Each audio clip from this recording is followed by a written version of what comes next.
gihe cyambere cyo nuko nuva izina Slay Queen barishizeho isura mbi. Slay Queen ni umuntu nyine Slay cyambere cyo umuntu uzi kuberwa n'umuntu usa neza. Queen of course n'umwamikazi. Aka kanya Amanda mwise Slay Queen we nta kibazo yabyumva. Ngiye rwose ndabyumva nk'umuntu usa neza, ndabyumva nyine nk'umukobwa uberewe. Kuko nibundi niko bisobanuye. Ariko nyine wenda abantu babihinduriye igisobanuro cyabyo. Ego. Hari undi muntu wakubwiye ko usa na ISHEJA Sandrine? Ego. Ego, bajya bimbwira. ISHEJA Sandrine na Miss Classe. Ko nanjye ntongana ubwo niga muri Mount Kenya muri Mass Media and Communication urumva nanjye vuba nzaba mbasanga nzameze nk'ISHEJA. Ego. Wow. Ndi kwiga itangazamakuru. Usa na ISHEJA Sandrine uri kwiga itangazamakuru? Ego.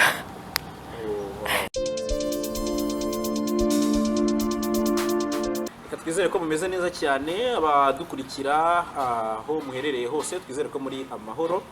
Abatari amahoro namwe mwihangane, niko ubuzima bumera, habamo ibibi n'ibyiza. Hanyuma ngira ngo muri kubibona ko twatangiye gahunda yo kuganira na banyampinga bacu bakobwa 70 bagomba kuvamo umwe ugomba kwegukana ikamba rya Miss Rwanda 2022 ndetse n'ibisonga bye hamwe n'abandi bazabona andi makamba atandukanye.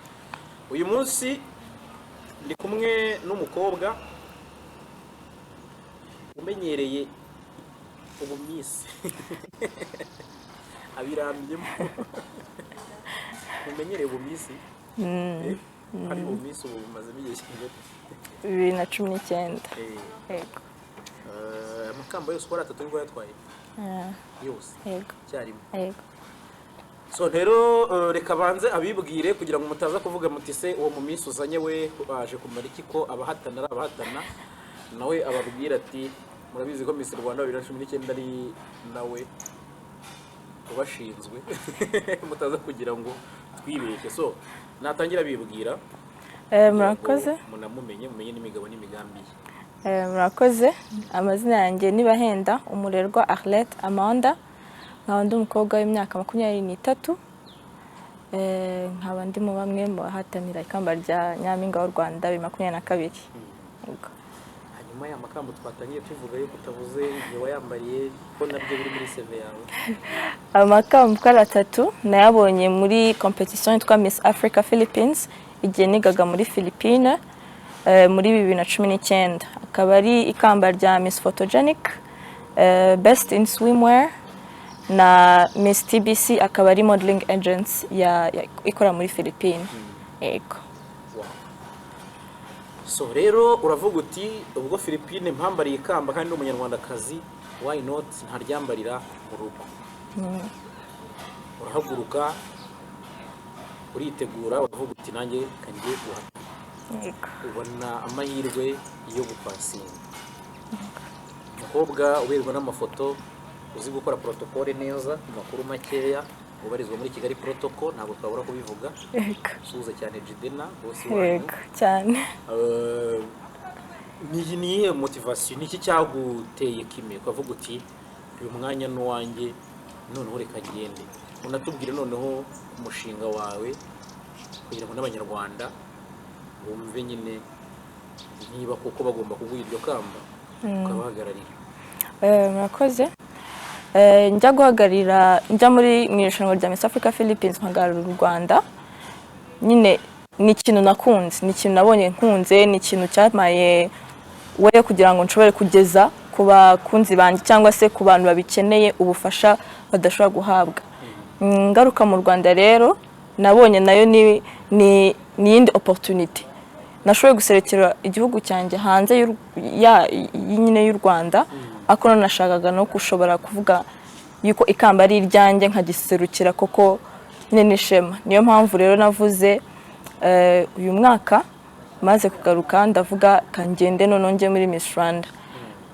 Cyane cyane itambanza no kureba mu Rwanda ikintu gishobora abanyarwanda benshi badashoboye kumenya cyangwa badafiteho ubumenyi bwinshi.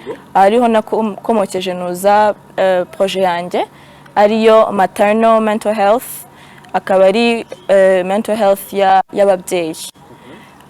Ni ikintu abantu benshi b'abanyarwanda batazi ko umubyeyi ashobora kurwara type ya depression twita postpartum depression, akaba ariyo umuntu agira iyo amaze kubyara bitewe n'ukuntu uyu muntu atwite, amahormone yaba yahindutse, aba afite ibintu byinshi, and then yabyara nyine ukatubona nanone birahindutse, umubiri urahinduka, umutwe bigahinduka, ama responsabilité nayo agahinduka, ugasanga nyine hari igihe umubyeyi atagira uwo mwanya wo kugira ngo abyakire cyangwa se abigendemo neza. Rero ntabwo ababyeyi benshi cyangwa se abagore benshi cyangwa se abantu benshi bazi ko habaho icyo kibazo, ku buryo ngewe nzi n'umuntu byabayeho yego nyuma yo kubyara nyine agira ibintu byinshi ntiyita ku buzima bwiwe, nyuma birangira atanashoboye kongera kubyara undi mwana ukurikira uwe afite, byarangiye adashoboye kongera kubyara. Rero ni ikibazo abantu benshi batazi, kandi dukeneye ko abantu bamenya yuko abagore natwe dukeneye kwita ku buzima bwacu, imitekerereze yacu uko byagenda kose n'umugore yabyara ibintu birahinduka yego, ariko tubabe hafi tumenye nanone niba byahindutse tubafasheho iki, tubifatire na hakiri kare. N'umubyeyi ubwiwe nawe nabyumva akumva wenda ko ibintu bimwe bigaragaza iyo depression, haba harimo kubura gusinzira, kuruha cyane, kandi umubyeyi aba yumva adashobora kuvugana n'umwana we cyangwa se nta bond irimo hagati we n'umwana we idakomeye nyine. Rero ibyo byose ni ibintu umuntu akeneye kwitaho kugira ngo ashobore gufatirana icyo kibazo hakiri kare.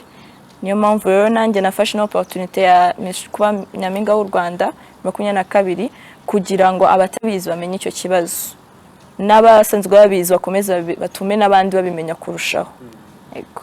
Hari undi mwihariko wabonye kuri icyo kibazo mu Rwanda wenda kubijyanye kumva ni ikintu gisaba ubushakashatsi wenda ushobora gufite observation apari y'urwo rugero rw'umushuti wawe cyangwa umuntu wawe uri related nawe, ukaba uvuga uti wenda ufite ino experience, ufite ino statistique, wenda si ngombwa uvuge mu mibare 100% kuko wenda ushobora kuba utabifite 100%, ariko ukavuga uti narabikurikiranye mbona iyi mpamvu hakenewe ubuhwituzi nyine kubwa nyampinga. Yego, umuntu ntabwo afite imibare wenda yuzuye kuko mu Rwanda atari ibintu bakomeza ku reportinga ngo bavuge ati bimeze gutya na gutya, ntago hari imibare. Ni nayo mpamvu nge nabishatse kugira ngo abari ikintu dukurikirana dushoboye kuzashiraho imibare kuryegize n'abandi bantu bashaka kukirebaho icyo kibazo, none babona imibare ihari bakavuga ati ni bigutya ibintu bimeze ni gutya na gutya. Rero ngewe ibyo nasacinze personally kuri ngewe ni cyane of course mu Rwanda umugore w'umunyarwandakazi nyine abari nyine kuva kera kwa kuntu twari tuzi ko baba bagomba kuba baguma mu rugo nyine bita ku rugo nyine ibintu byo mu rugo abari byo nibo bibireba nyine. Rero ubu ngubu yego abagore basigaye ako turiga, abagore basigaye bakora ibintu nk'ibyo, ariko ntihabura ko hiyongeraho n'icyo mu rugo. Ashobora kuba byuka akajya ku kazi ari stress n'ibiki, ariko ntihagira ikintu kibera mu rugo bazakibaza umugore, niwe ubu responsible. Rero ugasanga hari ibintu bindi byiyongereye ku buzima bw'umugore, afite kujya kuri ako kazi, afite n'ibyiwe byo mu rugo nyine, famiye yiwe, umuryango wiwe. Rero ugasanga ni ikintu ko dukeneye yuko nanone mu Rwanda nyine abanyarwanda babimenye, like niba tuvuge nka mama wanjye ndabibona wenda ashobora kuba avuye ku kazi nkabona nta rukundi kunameze.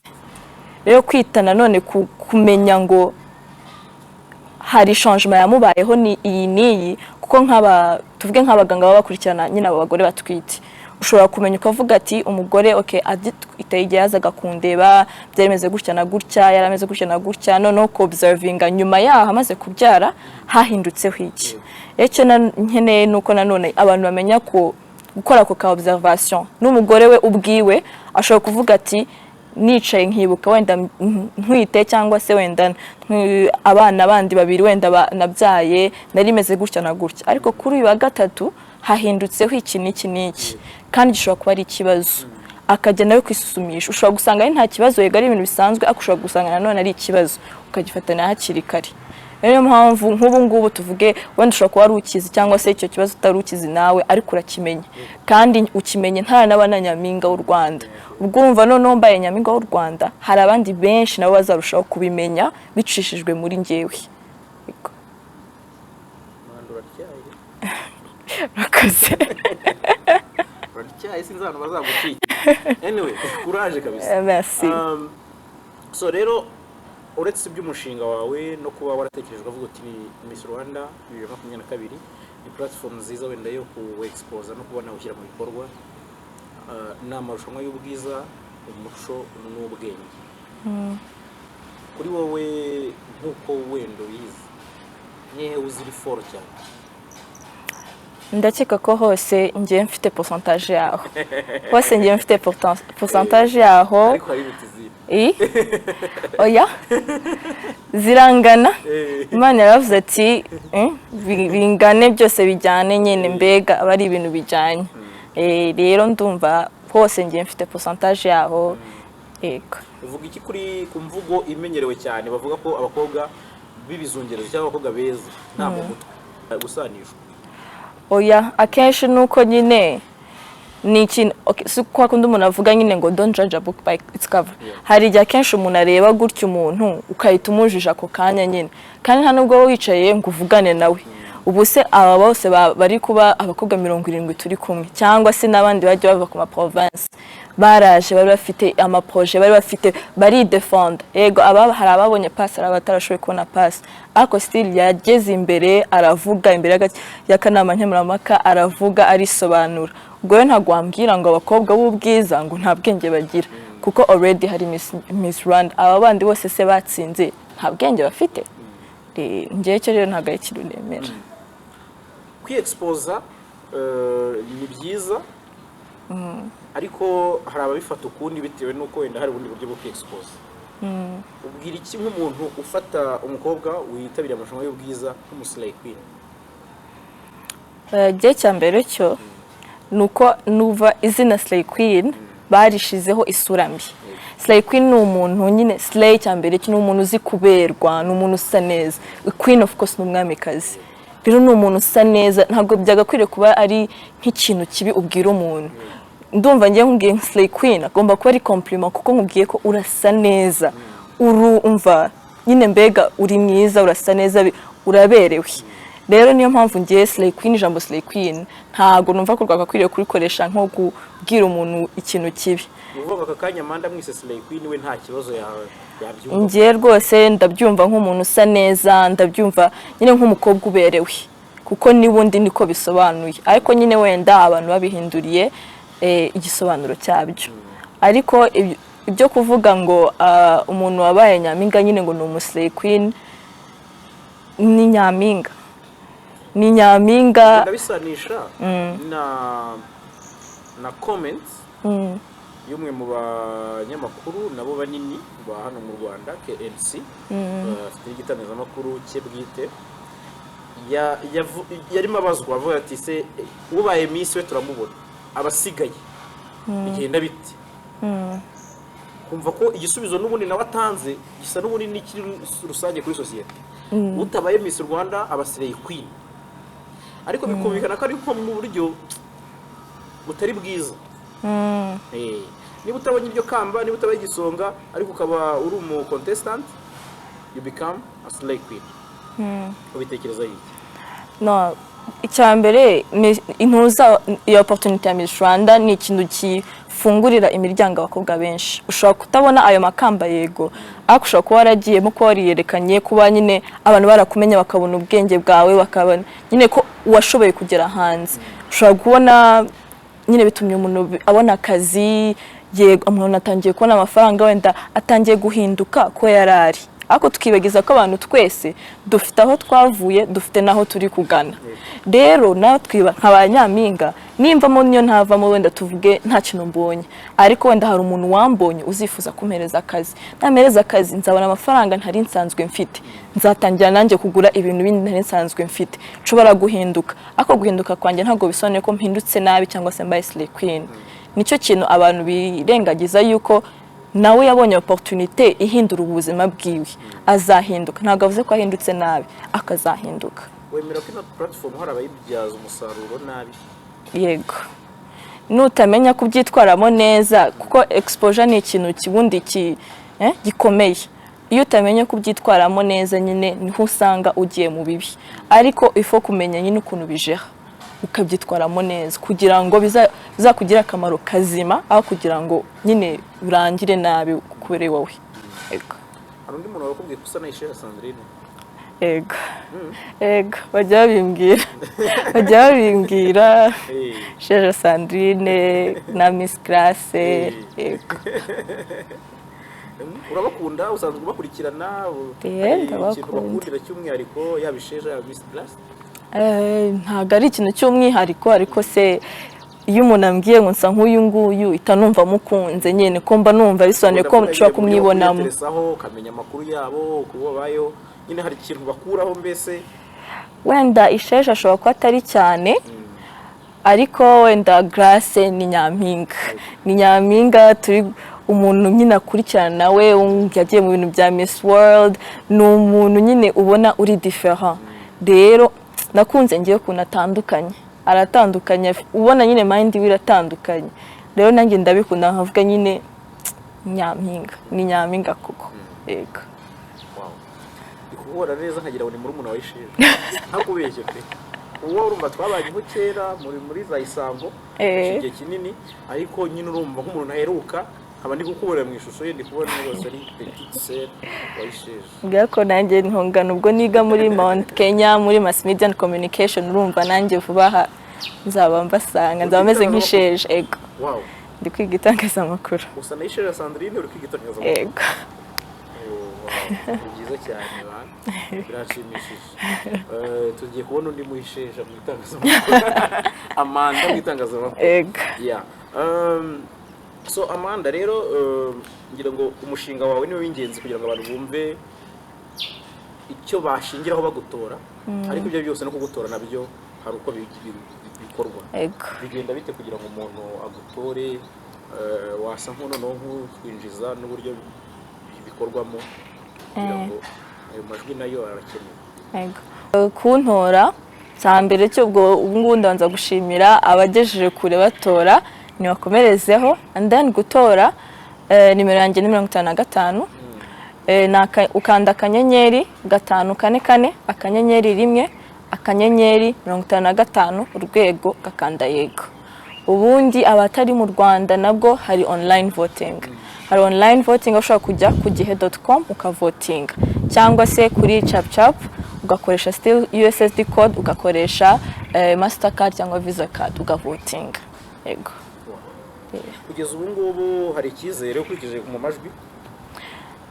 cyangwa babiraye abafana bawe iki ni umunsi wa mbere ndabizi amakamba 3 narahegukanye nangaha baramfite kandi bambaye hafi icyo gihe n'ubu ngubu rero ndabizi ko bari hafi yanjye yego icyo gihe muri Filipine nabwo hari uburyo washyikiyemo n'abanyarwanda bari hano yego yari hari online voting kuri Instagram ama likes n'ama comments n'ama follows kuri page yabo nyine rero icyo gihe abanyarwanda nabo barabikoze rwose yego twizeye ko umufana wakoze aziyongeraho n'uwa Kigali protocol kagenda neza cyane rwose yamaze kwiyongeraho ni indi famille nayo yego ko mwagiye muri rarushamwe muri benshi buriya ni mubona amakamba muzasubira kwa Jidena yego erega niyo mvuze ko ari famille ntago wabona ikintu ngo itusiga famille yawe ya komezanya na famille yawe rero ko ni kamba ntago byatuma wibagirwa abantu cyangwa sureka abantu uva mu bintu yego ko njya numva ko muri karakazi mukora abamo challenge nini cyane yo kugorwa n'ababaha akazi hamwe mufite company hari ikintu biborohereza donc urabona kuba wakwaprochinga umuntu ku giti cyawe nka Amanda akenshi babikunda kuzamo imbogamizi yego ndabizi abapapa oya n'ubundi iyo ari company ntago umuntu azaza kubangamira company yose cyangwa se ngo agore company irimo abantu bangahe bose nta nubwo azaza kuvuga ngo ariba abantu bangahe cyangwa se ararushya abantu bangahe. Uri umwe wenyine bishobora kukugora kuko ubu ufite nyine wenda tuvuge ushobora nko kujya mu bintu byo kwishyuza cyangwa se kwirukanka mu biki ukabona nyine birakugoye cyane, ariko nka company buriya umuntu mushobora kugabana, muragabana famille mukavuga ati uyu yakora iki, uyu yakora iki, uyu ngashinzwe iki. Rero bituma n'abantu batabifatira, abantu batabagora, batabiba, bigashobora gutuma nyine niba ari service mushaka gutanga murayitanga neza mu buryo bunoze, nabo bayishimire, namwe mwishimire yuko mwakoranye nabo neza. Muri aka kazi mukora ka protocole ari ukwamburwa no gushukishwa akazi, niyo nzitizi ikunda kubagonga cyane abakobwa? Ari ukwamburwa no gusabwa ruswa y'igitsina bikoresize kugira ngo muhabwe akazi, gikunze kubagonga akenshi. Usanga ahubwo nyine tuvuge nk'uwakoresheje iyo ruswa y'igitsina nyine nawe bisobanura ko ashobora no kukwambura.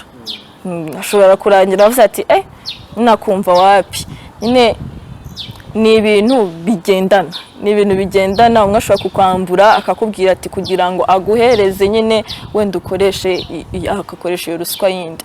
Rero ni inzitizi ebyiri zigendana, zigorana nyine, zigora abakobwa, zombi ziragendana. Uretse izo muzari izindi cyangwa izo nizo za mbere zikunze kubaho cyane? Oya, izo nizo za mbere zikunze kubaho cyane. Yego. So kujya muri company mugakorera hamwe, uretse kuba wenda buri wese yafata inshingano, indi avantage irimo kugira ngo izo nzitizi muzirinde ni ubu se ntago wajya kuvuga ngo urashukisha abakobwa bangahe bose cyangwa urambura abakobwa bangahe bose. Urambura umukobwa umwe, uwambura kabiri, bose muri company imwe barakurega nyine, barakuzana imbere y'amategeko. Rero ntabwo ari ikintu wakora. Abantu rero barazirinde cyane, bigatuma natwe abakobwa nyine cyangwa se abantu bakora muri iyo company biborohera nyine, kuko ntabwo umuntu azajya tuvuge niba banyambuye Jindena azamba hafi, azamfasha tugende tujye kureba umuntu wanyambuye. Rero uba ufite abantu bakurwanirira, rero biba byoroshye kurusha iyo uri wenyine. Yego. Amanda. Yego. Ese ibyo muri Filipine ndabimenye. Ni iki muri abamisi kugira ngo mugume kuri size? Abamisi. Ko urumva hari ibintu cyaka tuvuga ngo umuntu ntago arya ngo agataye, ariko hari n'umuntu ukubwira uti ngenda arya taye yanjye Imana yinyihereye. Ufite irihe banga rituma muba mufite utwo dusayize? Buse nk'ukuntu umuntu abivuga nyine, byanse kubera biology, buri wese abateye ukwiwe nyine.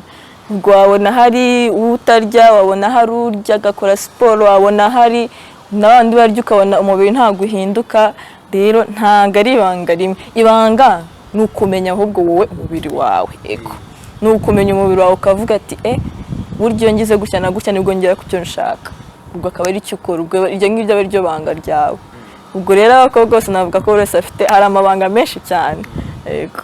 Abakobwa mwitabiriye amarushanwa y'ubwiza yo kuba abanyampinga muba muri beza pe. Ariko ngo mukaba muri na singo murakatira cyangwa oya, kuba singo si itegeko. Hawe muri singo? Oya, ndi singo. Ndi singo. Nzi ko wenda wowe urugero rwiza rw'umuntu utari singo. Oya, ndi singo. Nuko nanone ntago ari ikintu wifuza, kuko nawe afite privacy yiwe, tuvuge niba umufite afite privacy yiwe. Ntago ari nyine njye nishizemo muri miss, ariko we ntago arimo nyine. Rero nanone ifo kubaha uwo muntu muri kumwe. Biterwa. Oya, ikintu yari icyawe ni icyawe, waba umufite aho utamufite, niba ikintu ari icyawe ni icyawe. Yego. Bagabo cyangwa urakatira urabega iyo atari uwanjye. Imana ibimfashamo. Ku myaka yawe 23 tumaze nko kubenga abahungu bangahe? Ntago mbizi. Ntibagira ingano? Ntago mbizi niba ari bakeya, ntago mbizi niba ari benshi. Ariko barego? barembe ubanza abanda ikirere ndabona kiri kubyivangamo ndabona twatubazo twanjye tw'amatsiko ukubwiye ati tugiye kugarukira aha ngaha kabisa yego okay nabonye muri Miss Rwanda wowe uri i Kigali waturutse mu mujyi wa Kigali ariko ibyo byose harimo abantu benshi cyane ntabwo uteye ubwoba kugeza ubu aya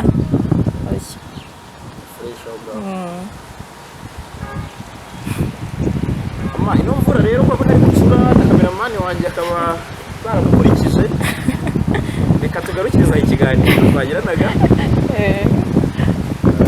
ndamufuriza amahirwe masa basitira byiza twaraganiriye azajya mu gatebo kaba abasore bawutera abantu bazagera hano rwose imana izabafashe bose mapasi arimo n'amana tumubone muri bootcamp murakoze bizadushimisha kandi courage nimero ni 55 55 ubwo nawe ninyishyira kuri channel yanjye JALAS official ndagushyiriraho munsi yego murakoze na nimero turebe ko wenda amajwi hari icyayongeraho okay murakoze thank you